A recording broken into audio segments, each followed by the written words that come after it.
দুপুরে রান্না করা হবে লাউ শাক দিয়ে বিলের ধরা দেশি মাছ আর ইলিশ মাছের মাথা দিয়ে এই পুঁই শাক। এই পুঁই শাকগুলো আর লাউ শাকগুলো আমার বাবা আমাদের গ্রামে চাষ করে একজন কাকা থেকে কিনে নিয়ে এসেছে। প্রথমে এই পুঁই শাকগুলোকে কেটে নেওয়া হচ্ছে।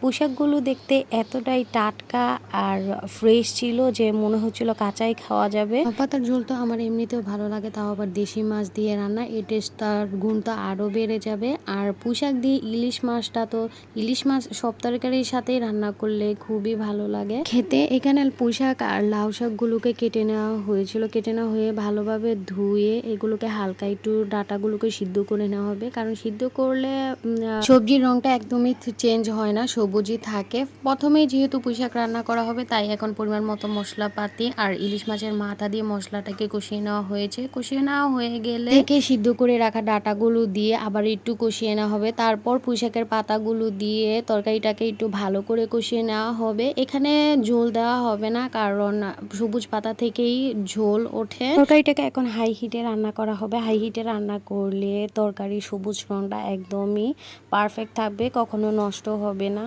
এখানে হাই হিটে তরকারিটা রান্না করা শেষ। দেখেন তরকারিটা দেখতে একদম ফ্রেশ অ্যান্ড সবুজ লাগছিল, মনে হচ্ছে যেমন কাঁচার মতোই আছে।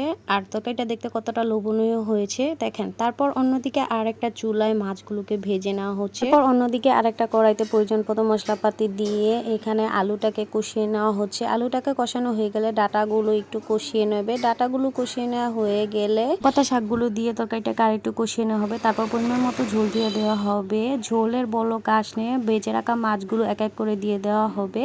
তারপর তরকারিটা ভালো করে হাই হিটে রান্না করে নিয়ে নিতে হবে। তরকারিটা রেডি। তারপর আমি বসলাম খেতে। ফার্স্টে আমি এখানে নিয়ে নিয়েছি লেবু আর একটা নাগামরিচ। তারপর আমি পুঁই শাক নিয়ে নিয়েছি আর নিয়ে নিয়েছি ইলিশ মাছের মাথা। এরপর একটু নাগামরিচ ভেঙে নিয়ে লেবু চিপে আমি পুঁই শাক দিয়ে ভাতটাকে ভালো করে নিয়ে ইলিশ মাছ দিয়ে মজা করে খেয়ে নিলাম। আর দেখেন তরকারিটার রংটা কতটা সুন্দর হয়েছে। এভাবে রান্না করলে আমার মা শাশুড়ি আম্মা বলেন শাকসবজি হাই হিটে আর ঢাকনা দিয়ে না ঢেকে রান্নালে তরকারির রংটা একদমই চেঞ্জ হয় না। পুঁই শাকের আর লাউ পাতার তরকারিটা দেখেন এখানেও রংটা একদমই চেঞ্জ হয় নাই। পুঁই শাক দিয়ে খাওয়া শেষে আমি নিয়ে নিলাম লাউ পাতার ঝোল আর একটা টাকি মাছ। দেশি মাছ দিয়ে তরকারি রান্না করলে তরকারি এমনিতেই মজা হয়। তারপর আমি বেশি করে নাকা মরিচ আর একটু লেবু চিপে নিয়ে ভাতটাকে ভালোভাবে খেয়ে নিলাম।